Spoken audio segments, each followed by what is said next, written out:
കേരളത്തിലെ പഞ്ചായത്ത് ഇലക്ഷന് നവംബറിൽ നോട്ടിഫൈ ചെയ്യും, ഡിസംബറിൽ ആ ഇലക്ഷൻ നടക്കും, അതിൻ്റെ റിസൾട്ട് വരും.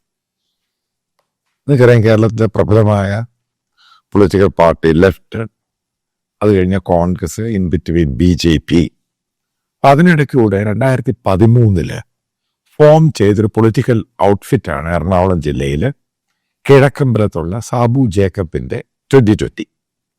2020 ക്രിക്കറ്റ് തുടങ്ങുന്ന ആ സമയത്ത് അതുമായി ബന്ധപ്പെട്ടാണ് പേരൻ കോയിൻ ചെയ്തിട്ട് ഒരു ന്യൂജൻ, അതായത് റവല്യൂഷനൈസ് ചെയ്യുന്ന രീതിയിലുള്ള മാറ്റങ്ങൾ പഞ്ചായത്തിലും പൊളിറ്റിക്സിലും കൊണ്ടുവരണമെന്നുള്ള ആഗ്രഹത്തോടുകൂടി ആൻറ്റി കറപ്ഷൻ,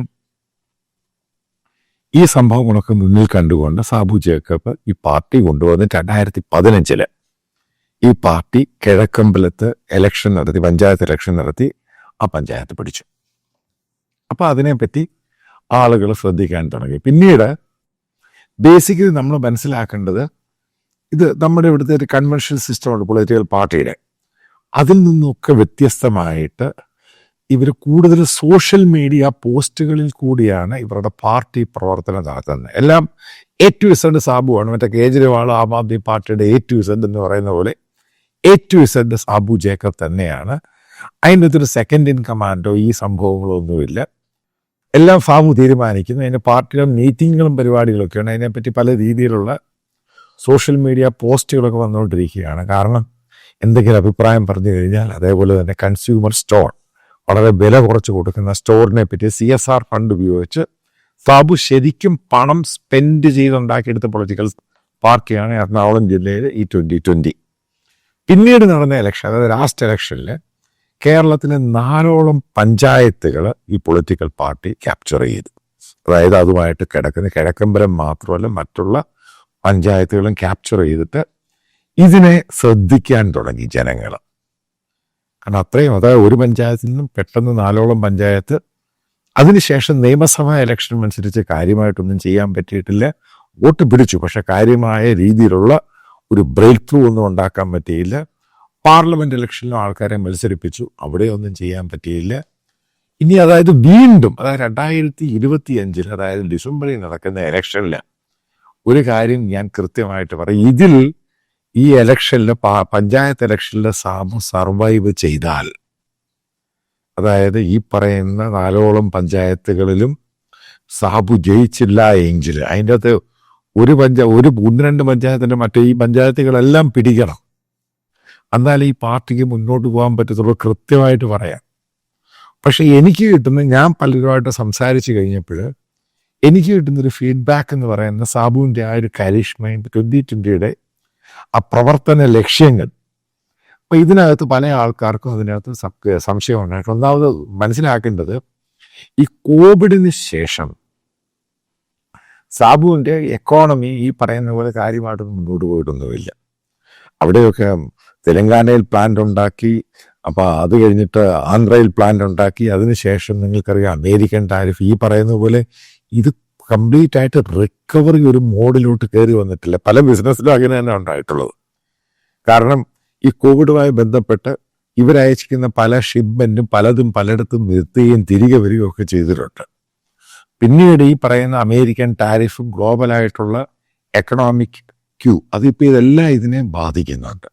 അതായത് സാബുവിന് പഴയതുപോലെ ബിസിനസ് നടത്തി വലിയ ലാഭം ഉണ്ടാക്കാൻ അതിൻ്റെ CSR ഫണ്ട് ഉപയോഗിച്ച് ഇതേപോലെയുള്ള കൺസ്യൂമർ വളരെ വില കുറച്ച് സാധനങ്ങൾ വിൽക്കുന്ന സ്റ്റോറുകൾ റൺ ചെയ്യാൻ പറ്റിയില്ല എന്നുള്ള യാഥാർത്ഥ്യം തന്നെ. പിന്നെ അതുമായിട്ട് ബന്ധപ്പെട്ട് ഹൈക്കോടതിൻ്റെ ഓർഡർ, ഇലക്ഷൻ, ആ ഓർഡറൊന്നും അല്ല, ആ ഒരു സമയത്ത് മാത്രം, ഇലക്ഷനുമായിട്ട് ബന്ധപ്പെട്ട സമയത്ത് മാത്രമേ ഉള്ളൂ അങ്ങനെ സ്റ്റോർ റൺ ചെയ്യരുത്. അതിനുശേഷം അതൊക്കെ റൺ ചെയ്യുക. പിന്നീട് റൺ ചെയ്യാതിരുന്നതും മറ്റുള്ള പഞ്ചായത്തിൽ ഇതേപോലെ സ്റ്റോറുകൾ റൺ ചെയ്യാത്തതിൻ്റെ കാരണം സാബുവിൻ്റെ കയ്യിൽ പഴയ പോലെയുള്ള സാമ്പത്തിക ഭദ്രമല്ലാതെ അതിൻ്റെ കാരണം. അതായത് റിയാലിറ്റി നമ്മൾ മനസ്സിലാക്കണം. അതുകൊണ്ടാണ് മറ്റു പഞ്ചായത്തുകളൊന്നും സ്റ്റോർ തുറക്കാതിരുന്നത് തന്നെ. അതാണ് റീസൺ. അതായത് എല്ലായിടത്തും ഇപ്പോൾ കൊണ്ട് കിറ്റ് കൊടുത്തുകൊണ്ടൊന്നും ഇന്നത്തെ ആൾക്കാർ പല പ്രാവശ്യം കേരള ഗവൺമെൻറ് ഒക്കെ കിറ്റ് കൊടുത്ത് നോക്കി. അപ്പോൾ കിറ്റ് ഒരു പ്രാവശ്യം അല്ലെങ്കിൽ 2 പ്രാവശ്യം നിങ്ങൾ സക്സസ് ആകും. അത് കഴിഞ്ഞിട്ട് പിന്നെ എന്ത് ചെയ്യും? അതായത് നമ്മളിപ്പോൾ പണം ഒഴുക്കി ഒരു പൊളിറ്റിക്കൽ പാർട്ടി ഉണ്ടാക്കിയിട്ട് അതിനെ നർച്ചർ ചെയ്ത് മേപ്പോട്ട് കൊണ്ടുവരുമ്പോഴും ഇതിനകത്തൊക്കെ നമുക്ക് പുതിയതായിട്ടുള്ള കാര്യങ്ങൾ ഉണ്ടാവണം. ഇത് വലിയ ഘടകമാണ്. അല്ലാതെ ഈ ജനാധിപത്യ രീതിയിൽ, ജനാധിപത്യ ഇന്ത്യയിൽ പെർമനന്റ് ആയിട്ട് നിങ്ങൾക്ക് പണം മുടക്കി പൊളിറ്റിക്കൽ പാർട്ടി ഉണ്ടാക്കിയിട്ട് റൺ ചെയ്യാൻ സാധിക്കുമെങ്കിൽ എൻ്റെ ചോദ്യമാണ് കൃത്യമായിട്ട് 2020-കാരോട്, അങ്ങനെയാണെങ്കിൽ ഇന്ത്യയിൽ എത്രയോ പണക്കാരുണ്ട്. അവർക്ക് അവരുടെ മേഖലയിൽ പല ആൾക്കാരും പല ഇതേ രീതിയിലൊന്ന് റൺ ചെയ്താൽ മതിയല്ലോ. ഇതൊന്നും നിങ്ങൾ ആ രീതിയിൽ ഉദ്ദേശിക്കുന്നത് പലയിടത്തും നടത്തി സക്സസ് സ്റ്റോറിയാ. ഇതിനൊക്കെ ഒരു പരിമിതിയേ ഉള്ളൂ. ആരെങ്കിലും വിചാരിച്ചോ കേജ്രിവാളിന് ഇതേ രീതിയിൽ അദ്ദേഹം ഉൾപ്പെടെയുള്ളവരും ഇതേ രീതിയിൽ ഡൽഹിയിൽ തോക്കുമെന്ന് വിചാരിച്ചോ? സോഷ്യൽ മീഡിയ പാർട്ടിയാ, ഒരു മൂവ്മെന്റിൽ കൂടെ കയറി വന്നതാ. പക്ഷെ പിന്നീട് അവർ പഞ്ചാബിൽ പിടിച്ചു, അത് വേറെ കാര്യം. പിന്നീട് അവിടെയും കഷ്ടമായി. കാരണം നിങ്ങൾക്ക് എത്രമാത്രമാണ് ഈ ഓഫർ ചെയ്യാൻ പറ്റുന്നത്? ജനങ്ങൾക്ക് ഈ ഓഫറും ആ സമയത്ത് വോട്ടൊക്കെ ചെയ്തു, അതിൻ്റെ ഒരു സ്നേഹം ഒരു സ്പെസിഫിക് സമയത്തേക്കേ ഉള്ളൂ. നിങ്ങൾ പെർമനന്റ് ആയിട്ട് ഇവർക്ക് പുതിയ ഹോപ്പുകളും പ്രതീക്ഷകളും കൊടുക്കണം പൊളിറ്റിക്കൽ പാർട്ടി. ഇവിടെ ഞാൻ ഒരു ക്ലാസിക് ഉദാഹരണം നിങ്ങൾക്ക് പറയാം. ഈ രണ്ടാമത്തെ ടൈം, ഒന്നാമത്തെ ടൈം മോദിയുടെ ഭയങ്കര സംഭവം, രണ്ടാമത്തെ ടൈം അതിനേക്കാളും ഭയങ്കരമായിരുന്നു. ആലോചിച്ച് നോക്കുക, ഇന്ത്യയിലുണ്ടാകാത്ത വലിയ ഡെവലപ്മെന്റാണ് ഈ കഴിഞ്ഞ 10 വർഷം കൊണ്ടുണ്ടായത്. മൂന്നാമത്തെ ടൈമിൽ നിങ്ങൾ കണ്ടോളൂ, ഈ പറയുന്ന കാര്യങ്ങളൊന്നും ഇനി ചെയ്യാനില്ല. വിവാദങ്ങളായ അയോധ്യ ടെമ്പിൾ തീർന്നു, കാശ്മീരിന്റെ 370 മാറ്റി, മറ്റുള്ള സംഭവം സ്ത്രീകളുടെ റിസർവേഷൻ, അത് ഇതെല്ലാം തീർന്നു. പിന്നെന്ത് പ്രതീക്ഷയാണ്? ഇൻഫ്രാസ്ട്രക്ചർ ആണെങ്കിൽ ഓക്കെ ഫൈൻ, നല്ല ഇൻഫ്രാസ്ട്രക്ചർ പലയിടത്തും ഉണ്ടായി, അത് സത്യമാണ്. അതായത് മൂന്നാമത്തെ ടൈമിലോട്ട് മോദി കയറി കഴിഞ്ഞപ്പോഴേ ഇവർക്ക് ജനങ്ങളുടെ മുമ്പിൽ വെക്കാൻ ഒരു പൊളിറ്റിക്കൽ ഡെവലപ്മെന്റ് ഇഷ്യൂ ഇല്ലാതായിപ്പോയി. ഡെവലപ്മെന്റ് എന്ന് പറയുന്നത് ഈ പറഞ്ഞ ഇൻഫ്രാസ്ട്രക്ചറായി, എയർപോർട്ടായി, ഈ പറയുന്ന കോൺട്രവേഴ്ഷ്യൽ ഇഷ്യൂ എല്ലാം മാറി. ഞാൻ ഒരു വലിയ പൊളിറ്റിക്കൽ പാർട്ടിയുടെ കാര്യം, ഇന്ത്യ ഭരിക്കുന്ന പൊളിറ്റിക്കൽ പാർട്ടിയുടെ കാര്യം. ഒരു ഫർദർ എന്താ പറയേണ്ടത്? ഒരു ലാക്നെസ് ഓഫ് പൊളിറ്റിക്കൽ വിൽ എന്ന് പറയുന്നത് ആ വാക്കാണ് ഉപയോഗിച്ചത്. അതേപോലെ ഡെവലപ്മെന്റ് എന്ന് പറയുന്നത് ഏറ്റവും ഇഷ്യൂ എന്ന് പറയുന്നത്, അതിൻ്റെ അകത്ത് ബേസ് ഇഷ്യൂ എന്ന് പറയുന്നത് ആൾക്കാർക്ക് പ്രതീക്ഷയുണ്ട് ഇത് മാറും. Okay, great. ആ മാറ്റത്തിനനുസരിച്ച് ഈ ചെറുപ്പക്കാർക്കും മറ്റുള്ളവർക്കൊക്കെ തൊഴിൽ കൊടുക്കണം. അതായത് അതാണ് ഇതിൻ്റെ പ്രധാനപ്പെട്ട ഘടകം എന്ന് പറയുന്നത്. അതുകൊണ്ടാണ് ഈ പലയിടത്തും ഈ തൊഴിലിന് വേണ്ടിയുള്ള പല മൂവ്മെന്റുകൾ ശക്തമാകുന്നത്. നിങ്ങൾ മനസ്സിലാക്കണം, പ്രധാനമായിട്ട് റിസർവേഷന്റെ ഇഷ്യൂ എന്ന് പറയുന്നത് ഇപ്പൊ പെട്ടെന്ന് കൂടി. എന്താ കാര്യം? ജോലിയില്ല, അതിന്റെ പേരിൽ റിസർവേഷൻ ഇഷ്യൂ. അവർ പറയുന്നത് ഞങ്ങൾ OBC ഞങ്ങളെ ബാക്ക്വേർഡ് ക്ലാസ് ആക്കണം. ആസാമി വലിയ ഇഷ്യൂ നടക്കുവാണ്, മറ്റു പലയിടത്തും ഈ പറയുന്ന ഇഷ്യൂ നടക്കുവാണ്. ഇത് ജോലി ഒരു വലിയ ഇഷ്യൂ. അതായത് ഡെയിലി റൺ ചെയ്ത് പോകണ്ടായോ? അതായത് നമ്മൾ ഏറ്റവും വലിയ പ്രതീക്ഷയാണ്, ഹോപ്പാണ് കൊടുക്കേണ്ടത്. ആ ഹോപ്പിനനുസരിച്ച് മൂന്നാമത്തെ ടൈമിൽ നരേന്ദ്രമോദിക്ക് ഈ പറയുന്ന കാര്യങ്ങൾ പോലെ സക്സസ് ആകാൻ സാധിച്ചോ ഇല്ലയോ? അപ്പൊ അതിൻ്റെ പേരിലാണ് പല ഇഷ്യൂസും ഓരോന്നായിട്ട് കയറി വരുന്നത്. ഓപ്പറേഷൻ സിന്ദൂർ എന്ന് പറയുന്നത് ഇവിടുത്തെ പൊളിറ്റിക്കൽ പാർട്ടിയൊക്കെ പറയുന്നത് ബീഹാർ ഇലക്ഷന് മുമ്പ് നടത്തിയ ഒരു സംഭവമാണ്. പക്ഷെ അത് തിരിച്ച് സെൻബാക്ക് ആയിപ്പോയി, ബാക്ക്ലാഷ് ആയിപ്പോയി. ഇതാണ് ബേസിക്കലി ഫോക്കസ്ഡ് അല്ലാതെ മുന്നോട്ട് പോയി. പക്ഷെ അതൊന്നുമില്ലാതെ ഈ പറയുന്ന പ്രോപ്പറായിട്ട് ഡെവലപ്മെന്റിൽ അജണ്ടയുമായിട്ട് മറ്റു പല കാര്യങ്ങൾ എക്സ്റ്റേണൽ ആയിട്ടുള്ള ഇഷ്യൂസ് മറ്റുള്ള രീതിയിൽ ടാക്കിൾ ചെയ്ത് മുമ്പോട്ട് പോയിരുന്നെങ്കിൽ ഈ അമേരിക്കയുമായിട്ടും യൂറോപ്യൻ രാജ്യങ്ങളുമായിട്ടും ഈ പ്രശ്നം ഉണ്ടാകത്തില്ല. ഈ പ്രശ്നമേ ഉണ്ടാകത്തില്ലേ? ഈ ചൈനയുമായിട്ടുള്ള ത്രെറ്റ് അതും ഉണ്ടാകത്തില്ല. ഇതാണ് അതിൻ്റെ കാരണം. അപ്പം ഞാൻ ആ ടോപ്പിക്കിലോട്ടല്ല പറയുന്നത്, ഞാൻ തിരിച്ച് സാബു ജേക്കബിൻ്റെ സംഭവം. സാബുവിന് എന്താണ് ഓഫർ ചെയ്യാനുള്ളത് ജനങ്ങൾക്ക്? അതാണ് പ്രധാനപ്പെട്ട ചോദ്യം. കിറ്റ് കൊടുത്തു, അതൊരു പ്രാവശ്യം കൊടുത്തു, 2 പ്രാവശ്യം കൊടുത്തു. അതേപോലെ കൺസ്യൂമർ സ്റ്റോർ അവിടെ കൊടുത്തു. മറ്റുള്ള പഞ്ചായത്തുകളും വിചാരിച്ചു അവിടെ ഇഷ്ടംപോലെ അവർക്ക് കൺസ്യൂമർ സ്റ്റോർ, ഇതേപോലെ വില കുറച്ചുള്ള സ്റ്റോറുകൾ വരുന്നു. അതേപോലെ തന്നെ ഹോസ്പിറ്റൽ മറ്റുള്ള സൗകര്യങ്ങളും അവിടെയുള്ള പല പഞ്ചായത്ത് മെമ്പേഴ്സിനൊക്കെ ഈ പറയുന്ന ഫണ്ടിൻ്റെ അകത്തും 1 ലക്ഷം രൂപ കൊടുത്ത് അതേപോലെ എല്ലായിടത്തും നല്ല വലിയ വീടുകൾ വരുന്നു, അത് വരുന്നു, ഇത് വരുന്നു.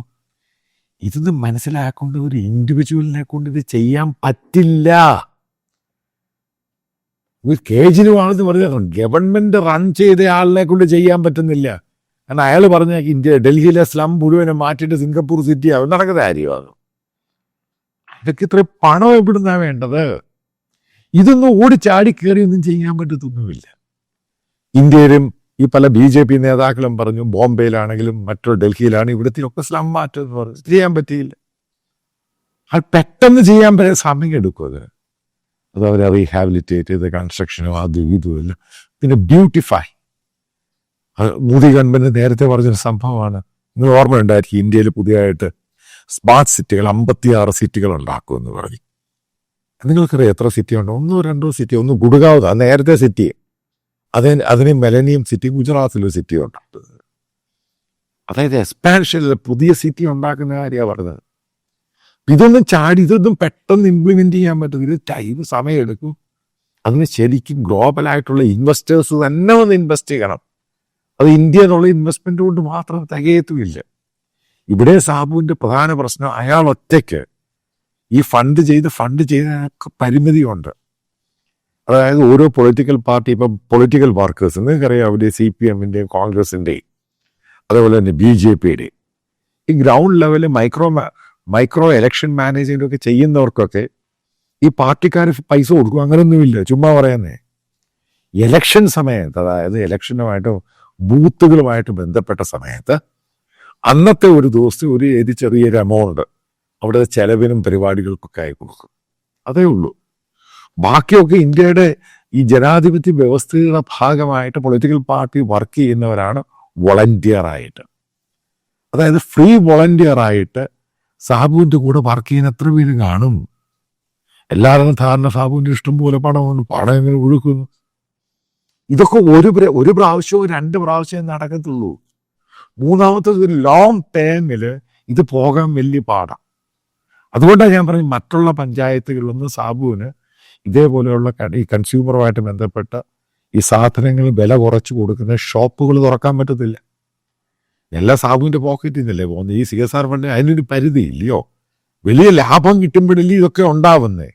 നഷ്ടത്തിലാണ് ഈ പറയുന്ന പോലെ ലാഭമൊന്നുമില്ലെങ്കിൽ ഈ പുല്ലെല്ലാം പിന്നെ അങ്ങനെ ഉണ്ടാക്കാൻ പറ്റുന്നത്. അദ്ദേഹം അനൗൺസ് ചെയ്ത് ആന്ധ്രയിൽ പ്ലാന്റ് അനൗൺസ് ചെയ്ത് പിന്നെ എന്താ കാരണം അമേരിക്കൻ ടാരിഫ്. പിന്നീട് ഈ പറയുന്ന അയാളുടെ സ്റ്റോക്ക്, അതായത് ബോംബെ സ്റ്റോക്ക് എക്സ്ചേഞ്ചിൽ അത് തകർന്നു പോകാതിരിക്കാൻ വേണ്ടി പെട്ടെന്ന് ഒരിക്കൽ ഇന്ത്യയിൽ 2000 സ്റ്റോറുകൾ വരുന്നു. ഇന്നും സ്റ്റുഡിയോ എന്ന് പറയുന്ന ടാറ്റ ഗ്രൂപ്പിന് അവർക്ക് 150 സ്റ്റോറേ ആയിട്ടുള്ളൂ. ചുമ്മാ കാണിക്കുമല്ലയോ? ഞാനീ പറയുന്നത്, അങ്ങനെ സാബുവിനെ പോലും ഒരു പൊളിറ്റിക്കൽ ഈ സംഭവങ്ങളൊക്കെ കേരളത്തിൽ വരേണ്ടതാണ്. പക്ഷെ സാബുവിൻ്റെ പൊളിറ്റിക്കൽ പാർട്ടിയിൽ അറിയാൻ സാധിച്ചിടത്തോളം അയാൾ വേറെ രണ്ടാമതൊരാളെ കൊണ്ടുവരില്ല. കേജ്രിവാളിനെ പോലെ. കേജ്രിവാളിൻ്റെ പോക്ക് നിന്ന് കണ്ട് ഒന്നുമല്ലാതായിപ്പോൾ. അവസാനം ഇതേപോലെ തന്നെ ഒരു സുപ്രഭാതത്തിന് ഈ ഇലക്ഷൻ കഴിയുമ്പോൾ ഇത് സാബുവിൻ്റെയും കൂടി വിധി നിർണ്ണയിക്കും. ആക്ച്വലി അയാളുടെ പൊളിറ്റിക്കൽ പാർട്ടി ഇനി സർവൈവ് ചെയ്യുമോ പോവോ ഇല്ലയോ, അതോ ഇതോടെ തീരുമോ? ഇതിലോട്ടാണ് നമ്മൾ നോക്കേണ്ടത്. അപ്പം അതിനകത്ത് പല ആൾക്കാരും പല വീഡിയോകൾ സാബുവിനെതിരെ ഇറക്കി. ഇതൊന്നും ഞാൻ മൈൻഡ് ചെയ്യുന്നില്ല. പക്ഷെ ഞാൻ കണക്ക് കൂട്ടുന്നൊരു സംഭവമുണ്ട്. ഫർദറായിട്ട് സാബുവിന് ഈ പൊളിറ്റിക്കൽ പാർട്ടിയായിട്ട് മൂവ് ചെയ്യാൻ പഴയ പോലെ പറ്റത്തില്ല. കാരണം അത്രമാത്രം പണം ഇന്ന് അയാളെ സ്പെൻഡ് ചെയ്യാൻ കാണത്തില്ല. ഒന്ന്. രണ്ടാമത് ജനങ്ങൾക്ക് കൊടുക്കുന്ന പ്രതീക്ഷയുണ്ട്, ഹോപ്പ്. അതിനകത്ത് കാര്യമായ രീതിയിൽ മങ്ങലേറ്റിട്ടുണ്ട്. സാബു ജേക്കബ് ഉണ്ടാക്കിയെടുത്തൊരു കരിഷ്മയുണ്ട്. അതായത് കേരളത്തിൽ വ്യത്യസ്തമായ ഒരു രാഷ്ട്രീയ സാഹചര്യം, ഒരു പുതിയ ജനറേഷൻ, പുതിയ രീതിയിലുള്ള ആൾക്കാർക്ക് ആൻറ്റി കറപ്ഷനും മറ്റുള്ള കാര്യങ്ങളും കൊടുക്കുന്ന ഒരു പ്ലാറ്റ്ഫോം ആയിരിക്കും ആ പൊളിറ്റിക്കൽ പാർട്ടി. അതൊന്നും ഫർദറായിട്ട് ചെറിഷ് ചെയ്യാനും നറിഷ് ചെയ്യാനും നർച്ചർ ചെയ്ത് മുന്നോട്ട് പോകാനും അയാളെ കൊണ്ട് കഴിഞ്ഞില്ല. അതായത് ലാക്നെസ് ഓഫ് ഈ പറയുന്ന ഡെമോക്രസിയാണ്. ആ പാർട്ടിക്കകത്ത് ജനാധിപത്യ ഇല്ലായ്മയാണ് അതിൻ്റെ പ്രധാനം. പണം കൊടുത്ത് നിങ്ങൾക്ക് ഒരു പരിധി വരെ കൊണ്ടുപോകാൻ പറ്റത്തുള്ളൂ. അല്ലെങ്കിൽ ഈ പൊളിറ്റിക്കൽ പാർട്ടിയുടെ ഒക്കെ രീതി താപ്പോട്ടു. അത് തന്നെയാണ് ആം ആദ്മി പാർട്ടിക്ക് ആദ്യത്തെ ഫണ്ട് അത് കൊടുക്കാനൊക്കെ ഇഷ്ടം പോലെ ആൾക്കാരുണ്ടായിരുന്നു. പിന്നീട് വരാതെ വന്നു കഴിഞ്ഞപ്പോഴാണ് പല കറപ്ഷനും പരിപാടിയിലോട്ട് അത് പോയി. ശരിക്കും ഡൽഹിയിലുള്ള ആം ആദ്മി പാർട്ടി എല്ലാ ഡീലിലും പൈസ മേടിക്കുമായിരുന്നു. ഇത് ചുമ്മാ പറയുന്നത്. കാരണം പല ആൾക്കാർ ഇത് അറിയാവുന്നവർ എന്നോട് പറഞ്ഞിട്ടുണ്ട്, കൊടുത്തവർ എന്നോട് പറഞ്ഞിട്ടുണ്ട്. എല്ലാ ഡീലിനും എല്ലാത്തിനും കണക്ക് പറഞ്ഞ പണം മേടിക്കും. കാരണം അല്ലാതെ ഈ പൊളിറ്റിക്കൽ പാർട്ടിക്ക് പണമില്ലാതെ മുന്നോട്ട് പോകാൻ പറ്റത്തില്ല. അതാണ് അതിൻ്റെ പ്രധാന കാരണം. ഏതായാലും ഈ 2020 പൊളിറ്റിക്കൽ പാർട്ടി സാബുവിൻ്റെ പൊളിറ്റിക്കൽ ഫ്യൂച്ചറും ഈ ഡിസംബറോടുകൂടി നമുക്ക് കൃത്യവും വ്യക്തമായിട്ട് അറിയാൻ സാധിക്കും.